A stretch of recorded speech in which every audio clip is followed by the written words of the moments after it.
누가복음 15장 우리 11절에서 우리 17절까지 말씀을 같이 읽도록 하겠습니다. 누가복음 15장 11절에서 17절 말씀 같이 읽겠습니다. 또 이르시되 어떤 사람에게 두 아들이 있는데 그 둘째가 아버지에게 말하되 아버지여 재산 중에서 내게 돌아올 분깃을 내게 주소서 하는지라. 아버지가 그 살림을 각각 나눠 주었더니 그 후 며칠이 안 되어 둘째 아들이 재산을 다 모아 가지고 먼 나라에 가 거기서 허랑방탕하여 그 재산을 낭비하더니 다 없앤 후 그 나라에 크게 흉년이 들어 그가 비로소 궁핍한지라. 가서 그 나라 백성 중 한 사람에게 붙여 사니 그가 그를 들로 보내어 돼지를 치게 하였는데 그가 돼지 먹는 쥐엄 열매로 배를 채우고자 하되 주는 자가 없는지라. 이에 스스로 돌이켜 이르되 내 아버지에게는 양식이 풍족한 품꾼이 얼마나 많은가. 나는 여기서 추려 죽는구나. 아멘. 먼저 오늘 질문으로 한번 시작을 해 보겠습니다. 실제 저희 가정에 일어난 일인데요. 저희 가정을 엄청 사랑하는 우리 친척분께서 우리 가정에 아이들 셋이 있죠. 용돈을 50만 원을 줬습니다. 자, 저희 아이들 셋이 몇 명이라고요? 3명. 자, 용돈 얼마요? 50만 원. 자, 어떻게 나눠야 될까요? 네? 3으로 나눌까요? 그럼 안 떨어지잖아. 어떻게 해야 되지? 네. 어떻게 나누면 좋을까요? 생각해보세요. 나라면, 자, 우리 가정이라면 내 엄마인데 어떻게 나눠줘야 좋습니까? 20, 20, 20? 20, 20, 10. 10은 누가 가져가요? 제가 막는데 굉장히 형이나 누나는 많이 받았을 거 아니에요. 나는 이제 얼마 못 받았는데. 아니면 또 언니는 누나는 생각하겠죠. 형은 앞으로 더 많이 받을 거잖아. 어떻게 알아요? 오늘 이 건도 중요한데. 자, 또 20, 20, 10 나왔어요. 10? 10, 10, 10. 20은 아빠가? 엄마가? 5명이 애들한테 줬다니까. 애들 주라고 줬는데 그걸 중간에 가로채면 안 되죠. 자, 일단 도와요. 10, 10, 10. 뭐, 엄마, 아빠 10을 보태서 20, 20, 20을 해도 될 테고, 또, 다양한 변수가 있겠죠. 예? 사다리 타기. 어우, 거의 성경적이에요. 제비 뽑기. 근데, 저희 우리 큰딸이 이렇게 이야기했어요. 이거 녹음되는데. 아니 15, 15, 15하고 5만 원은 11 줘야지. 아니, 예. 여러분 저도 속으로 살짝 솔직히 20, 15, 15 이렇게 할까? 어떻게 큰애를 많이 줘야 되나? 했는데 큰애가 그냥 속으로만 이렇게 했는데 큰애가 아니 뭘 고민해? 5만원 11조하고 15, 15, 15 딱 나누면 되지. 그죠? 45, 15, 15, 15 하면 45 되고 5만원 되잖아요. 자, 그런 이야기를 들으면서 뭔 생각을 했냐면, 얘가 당연히 생각하는구나. 이거 뭐요? 이제 11조라는 건 당연한 거구나. 라고 생각하는 거죠. 왜 그럴까요? 어릴 때부터 생기면 그래 왔으니까, 이건 당연히 그렇게 하는 거야. 라고 생각하는 우리 또 믿음의 가정이나 또 우리가 그렇게 모태신앙이 그렇게 배워오면 이렇게 되는구나 라는 생각이 들었습니다. 자, 10의 1조는 모든 것이 하나님의 것이라는 것의 표현이잖아요. 우리가 함께 찬양을 드려 오는 찬양 가운데서도 내 삶은 주의 것. 뭐가 주의 것이라고요? 내 삶이 주의 것인데 우리가 내 삶을 주의 것이라고 말로만 하지 말고 내 삶을 주의 것으로 드리고 있는지를 생각해 봐야 되겠죠. 그러면 우리가 조금 전에 이야기한 우리 가정이 100% 주의 뜻대로 사는가? 그런 것도 아니겠죠. 그런데 중요한 변곡점에서 하나님의 뜻대로 사는 것이 뭐지? 라고 고민을 하고 그 가정의 문화가 그렇게 만들어지는 것 같아요. 오늘 새벽 우리 매일 성경 순서의 말씀이 로마서 12장이었는데 1절에 너희의 삶을 거룩한 너희의 몸들을 하나님이 기뻐하시는 거룩한 산제물로 드리라. 이는 너희가 드릴 영적 예배니라. 그러니까 말만 하지 말고 너희 몸, 우리 공동체 전체가, 우리 가정 전체가 내가 하나님이 기뻐하시는 것으로 내 삶을 살아야 되는 거잖아요. 근데 이제 우리 휴가철이 다가왔습니다. 저희 가정도 휴가를 이제 떠났고 아이들이 4년 만에 한국 가면서 뭐 엄청 들떠하면서 출발을 했고 병원 일정이나 여러 가지 있고 또 우리 아버님 또 이 2주기 맞춰서 한 번도 살아생전 뵙지 못한 이제 아버지 할아버지를 이제 뵙고 가는 그런 길에 있는데 자 휴가에 여러분 갈 때 하나님께서 기뻐하시는 휴가가 뭘까? 뭘 계획하고 계십니까? 혹시 중국 내든 한국으로 가든 계획을 할 때 뭘 가장 중요한 거 뭘 챙겨야 되냐? 일단 여권. 떠나기 전에 아침까지 여권은 챙겨야 되죠. 또 뭐 옛날 여권, 신여권 뭐 이런 거 챙겨야 됩니다. 한국 가서 뭐 할까? 여러분 뭘 먼저 계산하죠? 한국 가서 꼭 해야 되는 거. 1순위. 맛있는 거. 예, 좋아요. 먹을 것, 볼 것, 살 것. 예? 예, 지나가는 말이었군요. 네. 가볼 곳. 드라마에서 나온 거, 4년 동안 변화된 거, 뭐, 이렇게 리스트를 쭉 짜겠죠? 여러분의 리스트의 안에 주일이 포함될 텐데, 그 주일은 어디서 예배를 드리지? 꼭 생각하는 것들이죠. 저희 가정도, 주일이 있는데, 어디서 예배 드려야 되지? 라는 생각을 해봅니다. 감사하는 것은, 이제, 저희 가정 같은 경우에도 아이들만 진주 할머니 집에 보내서 아마 주일을 보내게 될 텐데, 할머니가 다니는 교회 같이 따라가게 될 수 있다는 게 감사한 것 같아요. 왜냐하면 저희 어머니가 자주 말씀드려서 아시다시피 60대쯤에 교회를 다니기 시작했기 때문에 이제 얼마 안 된 초신자는 지나갔죠. 근데 집사님이고 교회를 다니고 계십니다. 그러니까 애들이 이제 옛날에는 집에 가면 우리 아이들이 처음에는 아마 예배가 아니라 제사 자리에 참여했을 아마 첫째 정도는 그런 걸 보았을 텐데 제사하는 가정이 예배하는 가정으로 바뀌었다는 것 자체가 참 감사한 것 같아요.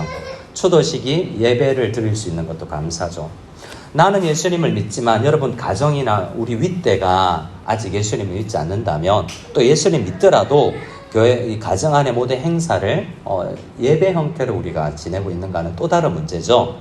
자, 그래서 우리 로마서에서 이야기하는 영적 예배를 하나님은 원하시는데 우리가 예배를 정말 어떻게 잘 드리고 있는가를 생각할 필요가 있습니다. 그것도 이제 우리 3주에 지난주, 이번 주, 다음 주까지 가정 단위의 예배를 이야기합니다.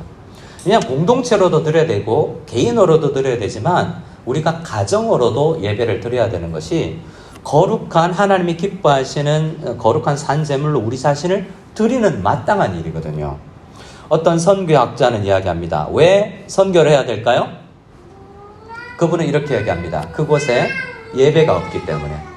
자, 선교해야 되기 때문에가 아니라 선교하면 예배 드리는 게 아니라 예배가 가장 원초적인 거고 우리는 하나님께서 지으시고 피조물들은 구원받은 사람들은 예배를 드려야 하나님 계시고 하나님께서 기뻐하시는 상 주시는 분이라는 것을 알고 나아가는 개인적으로 가정으로 공동체로 그것이 우리의 가장 기본적인 우리의 의무이고 그 과정에서 우리가 참된 삶을 깨달을 수 있는데 그곳에서 우르무치에 아니면 몽골에 아프리카에 예배가 없기 때문에 선교해야 되는 것입니다.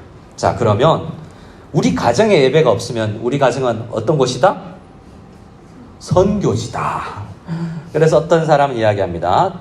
옛날에는 14십장이라고 1440 이제 윈도라고 해서 14십장을 이야기하면서 가장 가난하고 빈국이 주로 선교 대상지더라라고 이야기하지만 요즘 청소년 사역을 하시는 분들은 10대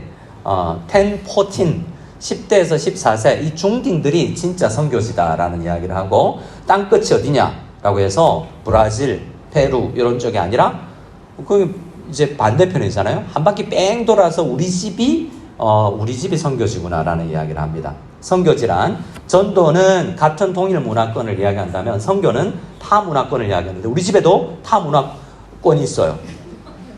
음악이 다르고 용어가 다르고 문화가 다른 타 문화권을 살아가는 그 타 문화 민족이 우리 가정에 있는데 그걸 중딩이라고 이야기를 하죠. 이제 점점 어려져서 초딩들도 타문화권이 되기도 하는 것 같습니다. 그곳에 예배가 있어야 되기 때문에 우리 가정에 선교를 해야 되는 거죠. 자, 오늘 우리가 누가복음 15장을 폈는데요. 자, 선교지 이야기입니다. 두 아들이 있는데 둘 다 예배를 안 드리는 거예요.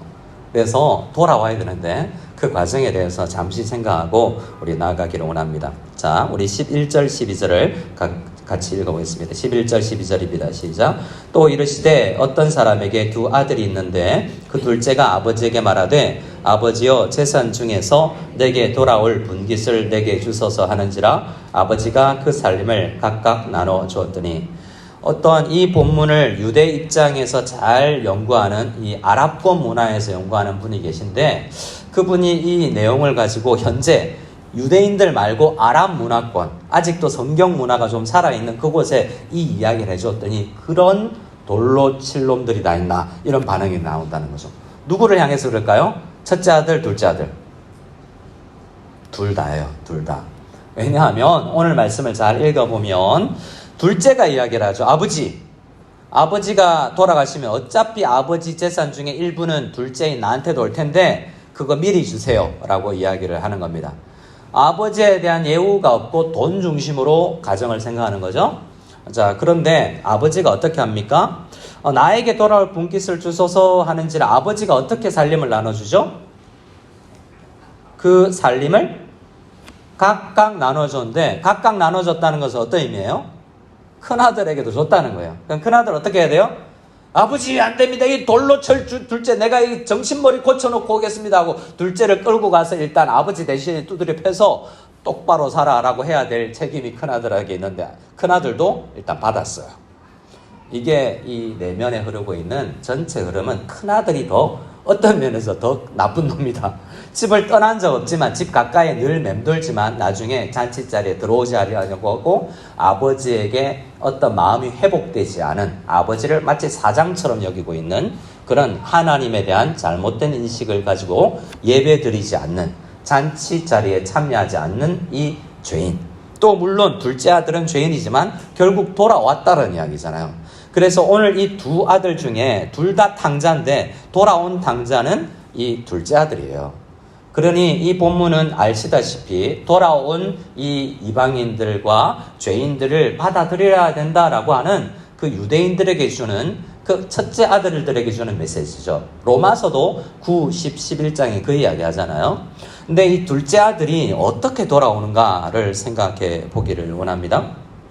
먼저 우리가 생각할 게 얼마 전에 이 다큐멘터리, 여러분 다큐멘터리를 가끔 보시겠지만 시사 프로그램 가운데 주식 투자, 코인 투자 등으로 거의 인생이 절단난 20대들 이야기를 다뤄요. 그 차트가 쭉 있는데요. 우리나라에 투자를 많이 하는데 개미, 동학군 이런 식으로 이야기하는데 20대들 투자가 남자는 거의 마이너스예요. 근데 여자 20대는 조금 있고요. 30대, 40대, 50대가 투자를 잘해요. 근데 20대들은 잘못 투자하는데 그걸 거의 도박을 정상을 가지고 한다는 거죠. 그래서 그 사람들의 도박으로 인생을 도박이 아니라 코인 투자, 주식 투자로 인생이 거의 빚이 2억, 3억씩 있는 사람들에 대해서 이제 그 시사 프로그램에서 그들을 연구를 해보았는데요. 병원에 들어가서 검사를 해보니까 도박에 중독된 사람들과 똑같이 나오더라는 거죠. 여러분, 이 둘째 아들이 그냥 바로 어느 날 갑자기 나는 집을 나서야 되겠어 라고 돈을 생각하지 않은 거예요. 점점 뇌가 달라지는 것입니다. 그래서 그들의 뇌를 연구해봤더니 검사해봤더니 전두엽이 이 중독자 뇌가 되어 있더라는 거예요. 그러니까 우리 아이들이 지금 이 이야기는 게임, 웹툰, 다양한 유튜브, 중독이 뭐든 투자. 여러분 일어나면 차트부터 보고 차트 안 보면 내 계좌가 이게 어떻게 주식 그래프가 움직이는지 불안해서 핸드폰을 들여다보지 않으면 조바심이 나는 형태. 다양한 형태 누구든 우리에게 중독이 있을 수 있습니다. 아마도 이 내용에는 없지만 그냥 아버지보다 돈이 보였겠어요? 점점 돈으로 흘러가고 어느 순간 실행으로 옮기는 거죠. 떠나야 되겠다. 더 잘 살아야 되겠다라고 떠나가게 되는 거죠. 과정이 있었을 것입니다. 근데 이 과정이 그렇게 하나님 앞에 예배하는 과정은 분명한데 그 예배를 가 아니라 오히려 세상을 더 예배하는 형태가 이 둘째 아들에게 나타났죠. 13절 말씀을 같이 읽어보겠습니다. 13절입니다. 시작. 그 후 며칠이 안 되어 둘째 아들이 재물을 다 모아가지고 먼 나라에 가 거기서 허랑방탕하여 그 재산을 낭비하더니. 자, 잘 봅시다. 이 둘째 아들이 재물을 다 모아가지고 먼 나라에 갔는데요. 13절에 어떻게 문장이 시작하고 있습니까? 그 후 며칠이 안 돼요. 이건 아버지가 은행에 돈을 넣어놨을까요? 아버지가 아들한테 준 게 뭘까요? 돈? 생각해보세요. 2000년 전에 은행이 없잖아요. 주로 기업은 땅입니다. 자, 며칠이 안 돼요 해서 뭘 생각할 수 있죠? 따라합시다. 급매물. 이건 이 현대 언어로 급매물이죠. 급매물은 잘 받는다, 잘 못 받는다? 빨리 가야 되기 때문에 떠나야 되는 게 더 우선순위이기 때문에 급매물로 내오는 것은 싸게 살 수 있고, 그러니까 이게 5억에 팔 수 있는 걸 3억에만 받아도 빨리 떠나고 싶은 마음이 더 많기 때문에 그렇게라도 팔아서 떠났다는 거죠. 물론 성경에 나오지 않습니다만 유추해 볼 수 있습니다. 자, 거기서 이미 허랑방탕 있는 거예요. 자, 가서 그 재물을 가지고 먼 나라에 가서 아버지로부터 멀리 떠났다는 거죠. 거리가 멉니다. 그리고 거기서 그 재물을 어떻게 씁니까? 허랑방탕하여. 어떻게 해요? 허랑방탕이 어떻게 쓰는 걸까요? 허랑방탕. 일단 스포츠카를 사야 됩니다. 호텔에서 하루에 200만 원, 300만 원 하는 호텔에서 투숙하면서 스포츠카를 한 대 사고 시계 이런 거 요즘 명품으로 일단 입고 이런 게 허랑방탕이라고 생각할 수 있지만 여러분 가지고 있는 명품들 다 짝퉁이네요. 예. 근데 이거 명품 중국에서 온 사람들이 진짜 명품을 들어도 이게 다 짝퉁이라고 오해받잖아요. 그런데 그거 자체가 잘못됐다기보다 우리 명품 할 수 있죠. 하지만 내 자신이 명품일 때 그런 거 없어도 되지만 용품 한다고 잘못된 것은 아닐 수 있지 않습니까?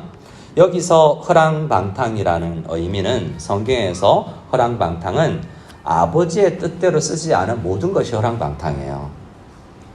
아버지 재산인데 아버지 재산을 축내고 싸게 팔고 그것을 아버지 뜻대로 아니라 내 세상 욕심을 채우기 위해서 쓰는 모든 것이 허랑방탕이라 할 수 있죠. 휴가를 이제 우리가 6, 7, 8 방학을 들어갑니다. 시간을 내 마음대로 쓸 수 있죠. 예배를 드리자 그러면 가정예배 시간이 없어요 라고 그래요. 시간이 없습니까? 코로나 시국을 우리가 3년 이상을 지나면서 가정 단위로 시간이 엄청나게 주어졌을 때 학교 안 가도 되고 단축으로 수업도 줌으로 하거나 거의 안 해도 가족이 꽁꽁 묶여있을 그때 예배가 있었나요? 시간이 없어서 우리가 예배를 드리지 못하는 게 아니라는 것을 알게 됩니다. 시간이 있어도 아버지의 뜻대로 쓰지 않죠. 여러분 우리는 저기 루이청에 살다가 그때도 한국 사람들은 대부분 이쪽 근처에 살았죠. 찐눈으로 오게 되면 많은 사람이 걸어서 올 수 있기 때문에 새벽기도, 금요기도에 수요예배 사람이 더 많아지겠지 라고 생각했지만 그리고 시간도 5시보다 최대한 조금이라도 더 늦춰서 5시 반으로 했는데 숫자는 달라지지 않는 이런 일들이 일어나더라고요. 여러분 첫 시간을 하나님 앞에 드리는 건 좋습니다. 중요합니다. 그래서 가급적 여러분 하나님 앞에 과거에는 걸어서 교회를 갈 수 없는 차편도 없는 그런 우리 청교도들이나 17세기 우리 많은 신앙인들은 갈 수 없었기 때문에 미국은 또 차 타고 교회를 가야 되기 때문에 1시간, 2시간 가야 우리 교회가 나올 때 새벽기도를 할 수 없지만 많은 경우 새벽기도도 있습니다. 첫 시간을 하나님 거라고 생각하고 드리는 거죠. 근데 나머지 시간을 내 기준으로 모두 시간을 이제 계획해 놓으면 허랑방탕일 수 있는 거죠. 새벽기도 안 하면 그럼 허랑방탕이냐? 그거 아니어도 내 인생의 스케줄에 하루의 스케줄에 내가 일주일에 하루 주일 그것도 요즘에는 주일 전체도 아닌데 그래서 여러분 우리가 하나님 앞에 점점 줄이고 있는데 그래 이번에 저도 한국에 가게 되면 어디서 예배를 드릴까 친구 교회에 가서 이제 예배를 드릴까 생각했는데 저녁에 오라 이렇게 하더라고요. 낮에는 시간이 없으니 저녁 예배에 오라. 5시쯤 같이 밥 먹고 저녁 예배 드리자라고 이야기하더라고요. 저녁 예배가 있었구나. 여러분, 우리는 그렇게 저녁 예배가 있는 시대를 살아왔는데 지금은 주일도 축소되고 있지 않습니까? 그 원래의 목표는 가정에서 예배 시간을 더 많이 가지라는 의미로 우리가 그렇게 시작했습니다.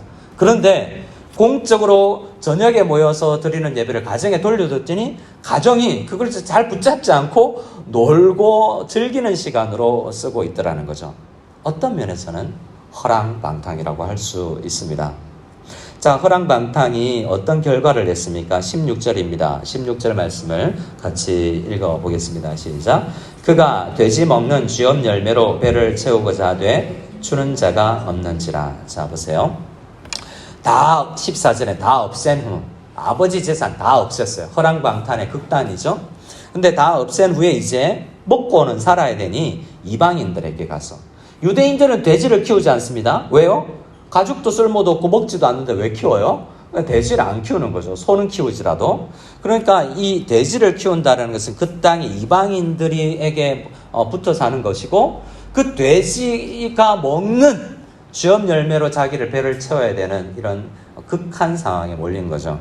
이것은 여러분, 그러면 그가 재산이 많았을 때는 소고기 사 먹었겠죠? 산의 진미를 먹었겠죠? 장어 먹고, 또 바다에서 나는 비싼 거 뭐 있습니까? 뭐 조개 그 비싼 거 뭐죠? 전복이구나. 이름도 어쨌든 전복 같은 거 먹고 비싼 거, 어쨌든 평소에 잘 못 사 먹는, 내 돈으로 사 먹는 거 굉장히 어려운 거, 그런 거를 먹고 지냈을 때인데 그때는 괜찮은가?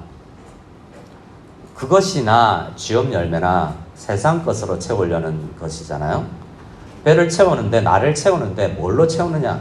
그걸 소로 채우든 전복으로 채우든 쥐업 열매로 돼지가 먹는 걸로 채우든 하나님께서 주시는 것으로 채우려고 하는 게 아니지 않습니까? 자, 우리의 이제 여름을 계획할 때 뭘로 채우려고 하는가? 한국 갔을 때 많은 거, 못 누린 거 누려야지 되죠? 하지만 그 시간 타임 테이블 안에 하나님으로 채우려는 것을 꼭 우리가 좀 놓았으면 좋겠습니다. 그가 채우려고 하지만 이것으로 채워지는 것이 아니구나를 깨닫고 17절에 이렇게 이야기합니다. 같이 읽겠습니다. 시작. 이에 스스로 돌이켜 이르되 내 아버지에게는 양식이 풍족한 품꾼이 얼마나 많은가? 나는 여기서 줄여 죽는구나. 여기서 아버지를 떠올립니다. 저는 여기서 우리가 어릴 때 아이들에게 지금 줘야 될 중요한 영적 체험과 그런 장소와 모멘텀이 필요하다고 생각해요. 그래서 이 부분에서 저는 오늘 우리에게 적용할 때 우리 아이들이 언젠가 스스로 돌이켜, 물론 스스로 돌이켰지만 그 안에서 성령님의 마음을 만지는 역사가 있었겠죠. 하지만 그 아이에게 성령께서 움직일 수 있는 어떤 영적 체험과 그런 추억을 이번 여름에 꼭 조금이라도 심었으면 좋겠어요. 그래서 플랜을 좀 했으면 좋겠습니다. 올해는 여름 휴가에 중국이든 한국이든 어디에든 영적으로 뭔가 잊혀지지 아니하는 모멘텀. 우리 아이들이 나중에 멀리 떠나서 우리 아버지 어머니를 떠올릴 때 그랬지, 우리 집은 예배 드리는 집이지 라는 것을 떠올릴 수 있는 그런 계획을 한번 해보자고요. 매주 매일 우리가 가정예배를 하지 않더라도 한 번이라도 이벤트라도 캠프 형식으로 우리가 한번 계획해 볼 수 있지 않겠습니까? 우리 아이들에게 저는 이제 개인적으로 저희 집 한국에 가면 차를 타고 많이 이동합니다. 버뮤다 삼각지대처럼 서울이 주 거주지고 진주도 4시간 거리, 처가도 4시간 거리, 이렇게 서로 다 4시간 거리이기 때문에 차를 한번 움직이면 우리의 휴가는 부모님께 효도하는 것인데, 그래서 진주 3일, 처가 3일, 그리고 서울 볼일 3일 하고 오면 이제 휴가가 끝나더라고요. 자, 그럴 때 기본적으로 4시간 이상을 휴게소 포함해서 5시간 정도를 차를 운전하는데, 대부분 보면 피곤하기 때문에 낮 시간에 덥기도 하고 저녁 시간대 움직이면 이제 대부분 피곤해서 자죠. 그럴 때 깨어있는 한 녀석이 있습니다. 그럼 그때 옆에 앉혀서 대화를 나누기 시작하면, 그때는 뭔가 다 뒤에서 불풀 자고 있고 한 녀석과는 긴밀한 대화가 있는데 그때 속에 있는 마음들이 나오기도 하고 그러더라고요. 한 번은 저희가 정말 계획을 해서 돈을 모아서 제주도로 갔습니다. 제주도 펜션, 저렴하지만 바다가 저 멀리 조금 보이는 저 멀리 바다 보여요. 보이기는 보이는데 나무 섬 틈을 해서 저게 조금 보여요. 저 멀리. 그런데 거기에 그네가 있더라고요. 작은 그네가 있는데 그 그네에 이제 밥 먹고 흑돼지 구워 먹고 이제 그네에 앉아서 이렇게 하는데 아이가 잠이 들었어요. 뭐 오래됐죠. 첫째 아이가 아주 어릴 때 유치원 다닐 때니까. 근데 아이가 그때를 잊혀지지 않아요. 그때 제가 이 바다와 해질녘 보면서 유행가를 부른 게 아니라 우리 아이를 위해서 기도하고 하나님이 아이가 자라서 정말 이 저 멀리 보이는 오대양 육제주를 어디를 보내시든지 하나 예배하는 자녀가 되게 해주시고 뭐 이런 기도를 했는데 아이가 자고 있더라고요. 근데 얘가 들었더라고. 그래서 나중에 몇 년 뒤에 이제 차 운전하며 가면서 근데 한 7년 정도가 지났는데 그때 일을 떠올리면서 그때 이야기를 하더라고요. 이벤트로 계획하지 않았지만 아이에게 아빠가 나를 위해서 기도해 주는구나 라는 것이 아이들에게 큰 어떤 추억으로 남겨지게 되는 것 같아요. 그래서 올여름에 캠프를 계획하든지 한번 문장을 짧게라도 뭐라도 어떻게든 여러분에게 주신 지혜를 모아서 이벤트를 한번 만들어서 우리 집이 예배하는 가정이구나, 우리 아버지는 우리를 위해서 기도하는 분이구나 라고 언젠가 돌이킬 수 있는 정말 추억과 함께 정말 학교와 우리 학업을 떠나서 정말 집중할 수 있는 어떤 시간에 아이들과 나눌 수 있는 그런 이벤트를 한번 계획해 볼 수 있기를 원합니다. 우리 성경 말씀은 그런 이벤트를 이렇게 계획하라고 많이 이야기합니다. 여러분 출애굽이 아니라 먼저 창세기부터 보면 가정 예배가 깨어지는 것이 회복 이야기예요. 첫 번째 가정 아담과 하와가 서로 탓하면서 예배드리지 않죠. 4장에 넘어가면 가인과 아벨이 예배를 성공하지 못하고 오히려 한 사람을 돌로 쳐 죽이죠. 근데 8장을 넘어가면 노아가 가정 단위로 예배해서 성공하는 모습을 볼 수 있습니다. 13장으로 가면 아브라함은 이제 땅이 많아지고 땅이 아니라 재물이 많아지더라도 가축과 은과 금이 풍성했지만 그가 제단을 쌓았다라고 이야기하는데 같이 따라 나섰던 롯은 비슷한 재물은 있었지만 예배했다는 이야기가 없어요. 그래서 점점 이 믿음의 가문은 가정 단위로 예배하는 가정이었구나라는 것을 알게 되죠. 이삭 26장을 하면 이삭이 아버지가 팠던 우물들을 계속 파는데요. 마틴 로이드 존스라는 목사님은 우물을 파는 것은 선대의 전통을 통해서 기억하고 다시 그 우물에서 길러내는 그 가정으로 흘러내는 영적 은혜를 길러내는 것이다 라고 해석을 합니다. 28장에 야곱이 도망갔지만 둘째 아들처럼 도망갔지만 베델이라는 곳에서 예배를 드리죠. 잘못된 형식이지만 결국 돌아와서 그는 또 그곳에서 예배를 드리는 삶을 추억해내는 것을 볼 수 있습니다. 출애굽하면서 하나님께서 여호수아 4장에 가면 어떻게 합니까? 출애굽에서 요단강을 건넜습니다. 요단강 건너면 이제 가면 되는데 돌을 취하라 그래요. 돌을 취해서 너희들이 유숙하는 가정 단위 안에서 돌을 두고 나중에 자녀들이 질문하게끔 해라. 아버지, 그때 왜 그러셨어요? 왜냐하면 우리 가정은 예배 드려야 되는 가정이야 라고 이야기하게끔 모멘트를 만들라라고 이야기하지 않습니까? 여호수아가 끝날 때 어떻게 이야기합니까? 여호수아서 24장에 나는 우리 집은 여호와만 섬기겠다, 너희는 어떻게 할지 모르지만 나와 내 집은 여호와만 섬기겠다는 예배 이야기로 끝이 나지 않습니까? 금, 은이 있든지 없든지 상관없고 우리 가정은 예배하는 가정이야. 이것이 모세 오경의 주된 흐름이라고 할 수 있습니다. 가정 예배는 누가 드리는가? 엄마가 가장 예배가 중요하다는 것을 수없이 되뇌이는 가정, 그 가정이 예배를 드리더라라는 것을 우리는 삶을 통해서 볼 수가 있습니다. 우리의 역사 속에서 어머니들이 굉장히 그 일에 중요하게 쓰임받는구나라는 것을 기억하게 됩니다. 우리 말씀 한 구절을 좀 찾아보겠습니다. 시편 78편입니다. 시편 78편.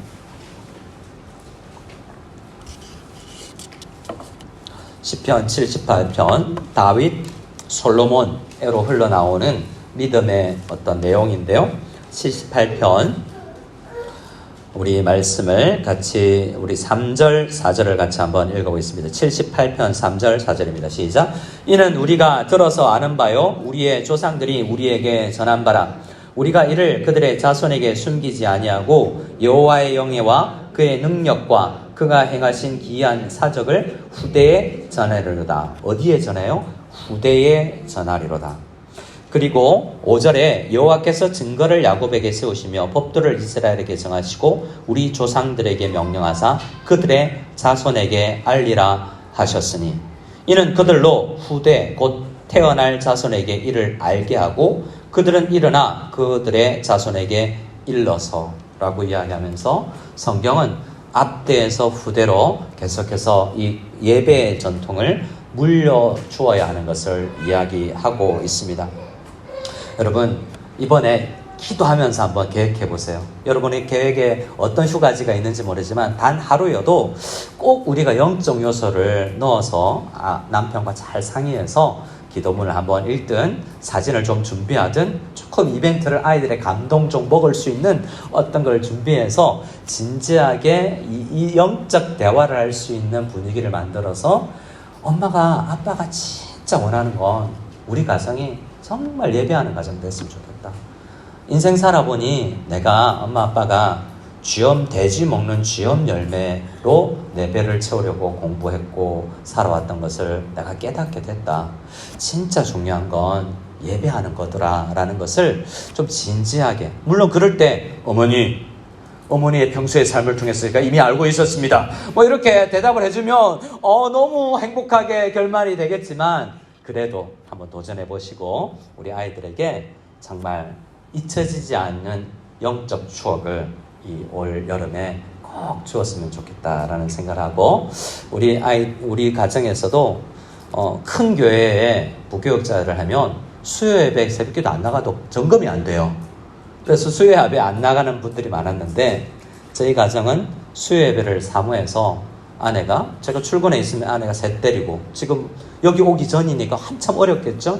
수요 예배를 가게 되면 어떻게 해야 되냐면 일단 일주일 내내 수요 예배를 가야 된다는 걸 이야기해야 됩니다.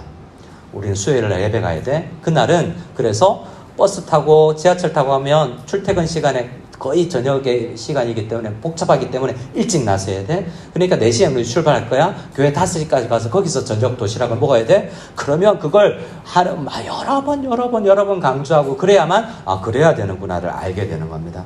부모님들이 어머니가 아버지가 강조하는 대로 이게 우리 집안에 제일 중요한 거구나라는 것이 심어지게 되는 거죠. 여러분, 올 여름에 휴가의 정점에 그런 우리 가정에 예배를 한번 넣어보시고 정말 추억으로 삼아서 휴가 때는 예배해야 되는 거구나, 우리 가정, 우리 아버지는 어머니는 이걸 중요하게 생각하는구나 라는 것을 각자에게 주신 그 달란트대로, 각자에게 주신 어떤 아이디어대로 실천해 보시고 가까이 있는 분들에게 나 이런 아이디어로 할 거야 라고 한번 나눠보시면서 그러한 준비도 하고 결과도 한번 나눠보는 귀한 시간이 되었으면 좋겠고, 그때 사진을 꼭 찍어 놓으시고 전 중요한 모멘트의 사진을 꼭 모아 놓는데요, 언젠가는 중요할 때 역사를 뒤돌아볼 수 있는 일로 여러분 기회로 삼으시기를 바랍니다. 우리 함께 찬양하고 기도하기를 원합니다. 찬양할 때 199장 나의 사랑하는 책 함께 찬양하겠습니다.